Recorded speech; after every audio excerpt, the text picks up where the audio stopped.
हर किसी के मन में ये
वो रहस्य हैं जिनका जवाब शायद आज भी विज्ञान के पास नहीं है।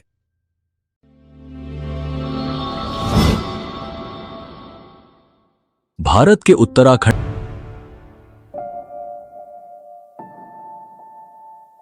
16 जून 2013 की वह काली रात, जब प्रकृति ने अपना तांडव दिखाया और उत्तराखंड के केदारनाथ में हर ओर विनाश कर दिया।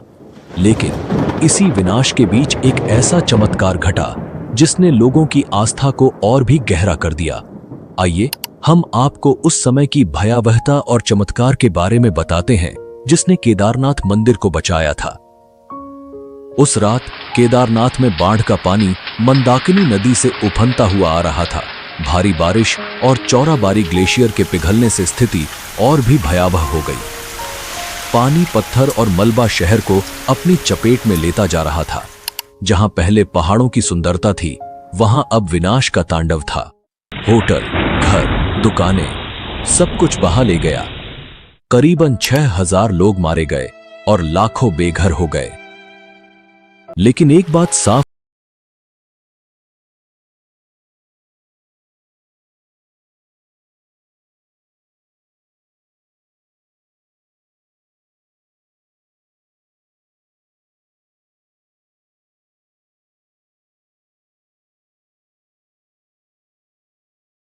हुई मंदिर के पीछे आकर रुक गई।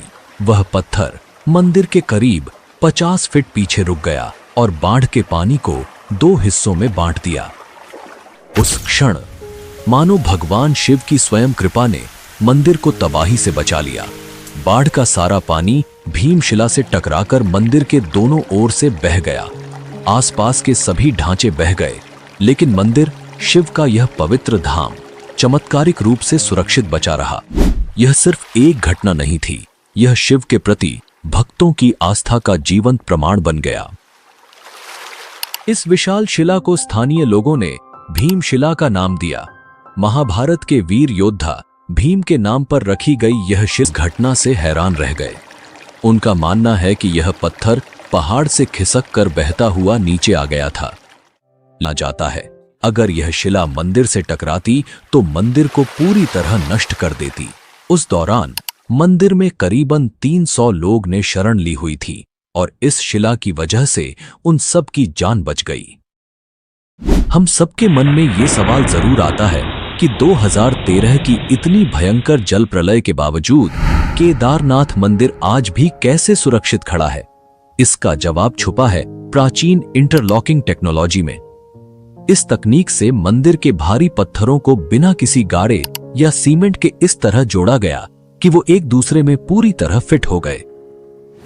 हजारों साल पहले, जब तकनीक और आधुनिक उपकरणों का कोई नामो निशान भी नहीं था, तब इस मंदिर को भारी पत्थरों से बनाया गया। लेकिन इन पत्थरों को जोड़ने के लिए किसी गाड़े या सीमेंट का इस्तेमाल नहीं हुआ। प्राचीन भारतीय कारीगरों ने पत्थरों को इस प्रकार तराशा कि वो एक दूसरे में एकदम सटीक तरीके से लॉक हो जाते थे।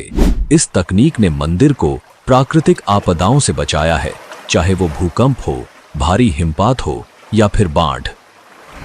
2013 की भयंकर बाढ़ के दौरान जब पूरा क्षेत्र तबाह हो गया था, फिर भी केदारनाथ मंदिर पूरी तरह सुरक्षित रहा। यही नहीं, इस मंदिर की दीवारें आज भी वैसे ही खड़ी हैं जैसे सदियों पहले थीं। ये इंडिया आप में से कोई ऐसा है जिसके दिल में केदारनाथ धाम के दर्शन की गहरी इच्छा है? अगर आपकी भी यही तमन्ना है कि भोले बाबा के चरणों में शीश झुकाएं, तो कमेंट में हर हर महादेव लिखकर अपनी भावनाओं को व्यक्त करें। बाबा जल्द ही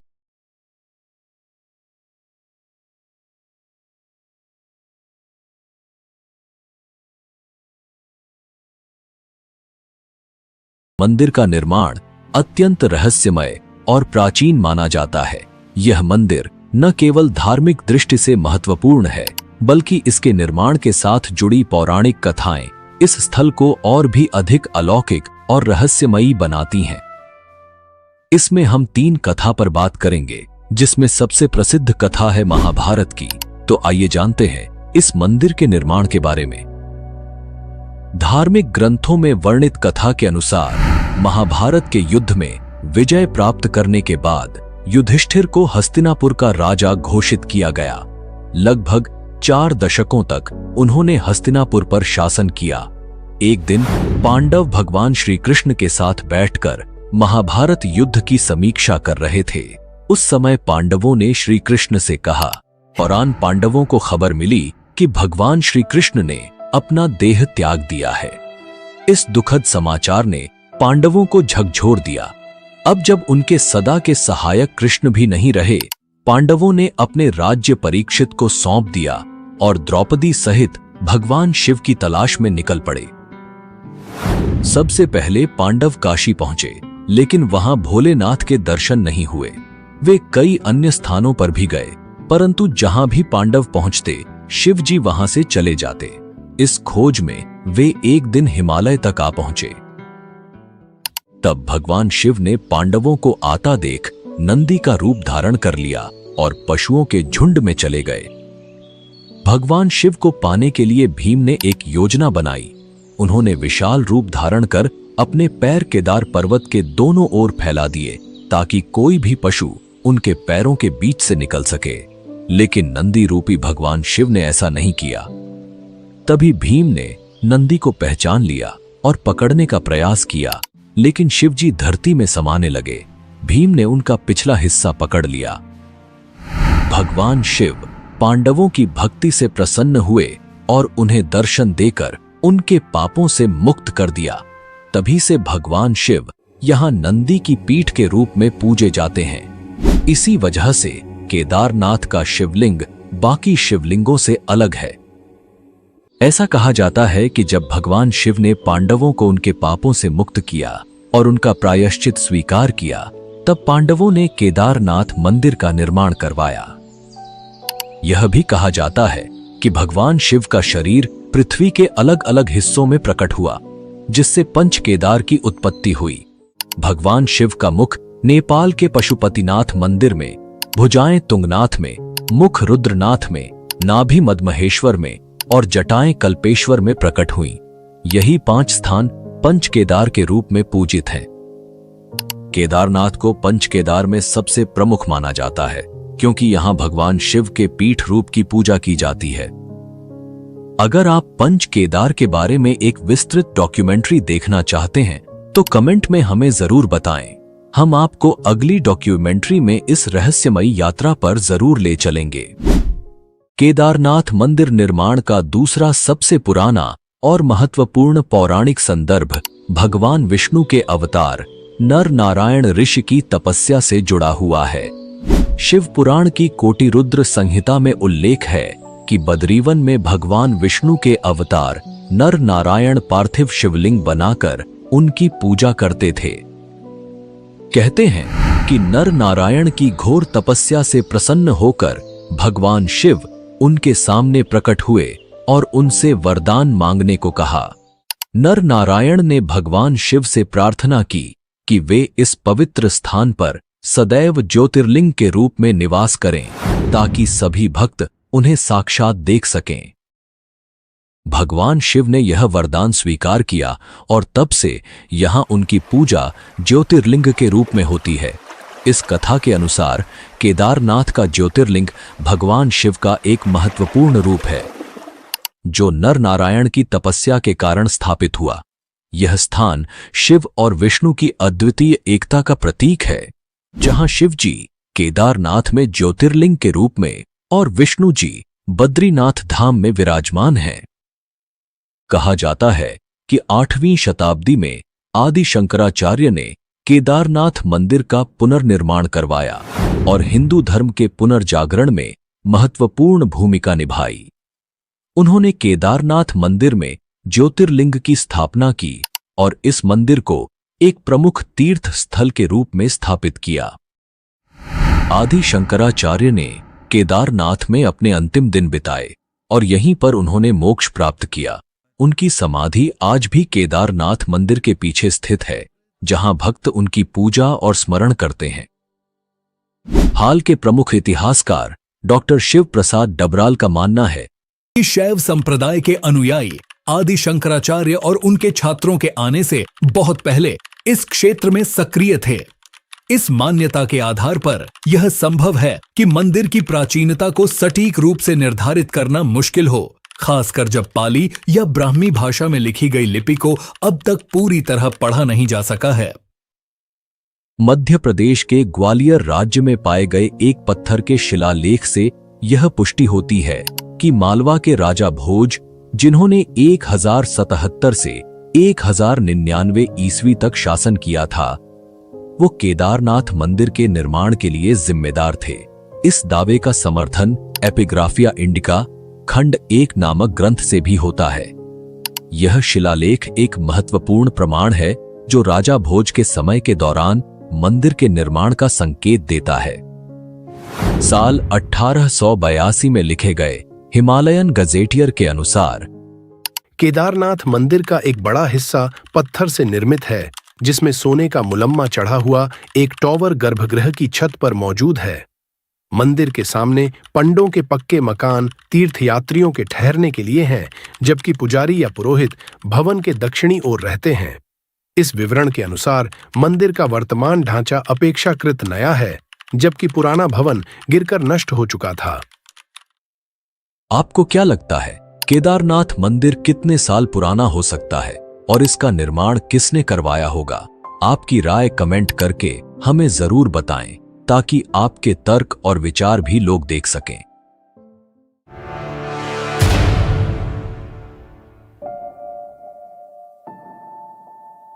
अब हम आपको एक ऐसे अध्याय में लेकर जा रहे हैं जो आपको हैरान कर देगा। यह केदारनाथ धाम के इतिहास का वो हिस्सा है जब यह भव्य मंदिर 400 साल तक बर्फ में दबा रहा और फिर भी सुरक्षित बचा रहा। यह कैसे संभव हुआ? क्या यह भगवान शिव की कृपा थी या प्रकृति के अद्भुत विज्ञान का चमत्कार? इस रहस्य को समझने के लिए हमें इतिहास के पन्नों में और गहरे उतरना होगा।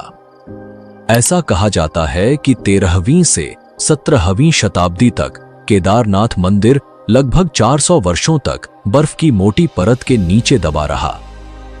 इसे छोटा हिमयुग भी कहा जाता है, जब हिमालय में ग्लेशियरों का विस्तार इतना बढ़ गया था कि केदारनाथ धाम जैसे बड़े क्षेत्र पूरी तरह बर्फ में समा गए। लेकिन सबसे चौंकाने वाली बात यह है कि इतने वर्षों तक बर्फ के नीचे दबे रहने के बावजूद मंदिर की संरचना को कोई गंभीर नुकसान नहीं पहुंचा। देहरादून स्थित Wadia institute of Himalayan geology के वैज्ञानिकों ने इस रहस्य पर गहन अध्ययन किया। वैज्ञानिक विजय जोशी के नेतृत्व में इस क्षेत्र की गहन जांच की गई और यह पाया गया कि मंदिर की दीवारों और पत्थरों पर आज भी बर्फ के दबाव और हिमनदीय गतिविधियों के निशान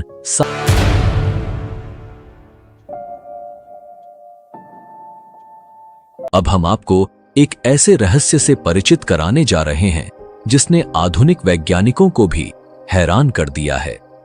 केदारनाथ और रामेश्वरम के बीच का गहरा जियोमेट्रिकल अलाइनमेंट, यह वाकई एक चौंकाने वाली बात है। सोचिए, ये दोनों मंदिर एक सीधी रेखा में कैसे हो सकते हैं, जबकि ये हजारों किलोमीटर दूर हैं। जब आप इस रहस्य के बारे में जानेंगे तो हैरान रह जाएंगे। यह प्राचीन भारतीय ज्ञान और वास्तुकला का एक अद्भुत उदाहरण है, जिसे आज की आधुनिक दुनिया में समझना कठिन है। क्या आपने होती है कि केदारनाथ और रामेश्वरम के बीच 2383 किलोमीटर की दूरी है और इन सातों मंदिरों का एक ही रेखा में होना महज संयोग नहीं हो सकता। इन मंदिरों की स्थापना 1500 से 2000 साल पहले हुई थी और वैज्ञानिक दृष्टिकोण से ये एक अद्भुत ज्योमेट्रिकल अलाइनमेंट का हिस्सा है। यह सिर्फ धार्मिक नहीं बल्कि ब्रह्मांडीय संतुलन की भी एक झलक देता है। ये इस बात का प्रमाण है कि हमारे पूर्वजों के पास गहरे वास्तुकला और भूगोल का ज्ञान था। अब आइए इस अद्भुत 79 डिग्री देशांतर रेखा के बारे में बात करें। इस रेखा पर केदारनाथ और रामेश्वरम के बीच 5 और महत्वपूर्ण मंदिर स्थित हैं: कालेश्वर, श्रीकालाहस्ती, एकम्बरेश्वर, अरुणाचलेश्वर और चिदंबरम मंदिर। यह सोचने पर मजबूर कर देता है कि कैसे प्राचीन वास्तुकारों ने बिना किसी आधुनिक तकनीक के यह सब किया। उज्जैन के महर्षि पाणिनि संस्कृत विश्वविद्यालय के प्रोफेसर डॉक्टर उपेंद्र भार्गव का भी यही कहना है। यह तथ्य सही है कि ये मंदिर 79 डिग्री देशांतर पर स्थित हैं। हालांकि इनकी स्थापना अलग अलग समय पर हुई, इसलिए यह कहना कठिन है कि इन्हें किसी विशेष जियोमेट्रिकल अलाइनमेंट के तहत बनाया गया था। लेकिन एक बात निश्चित है, इन मंदिरों की स्थापना में अक्षांश और देशांतर का पूरा ध्यान रखा गया था और वास्तु सिद्धांतों का सटीक पालन किया गया है।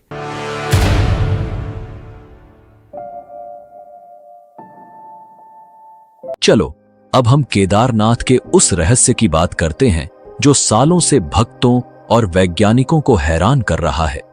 हर साल जब केदारनाथ मंदिर के कपाट सर्दियों में बंद हो जाते हैं तो मंदिर के अंदर जलने वाला दीपक अगले 6 महीने तक बिना बुझा रहता है।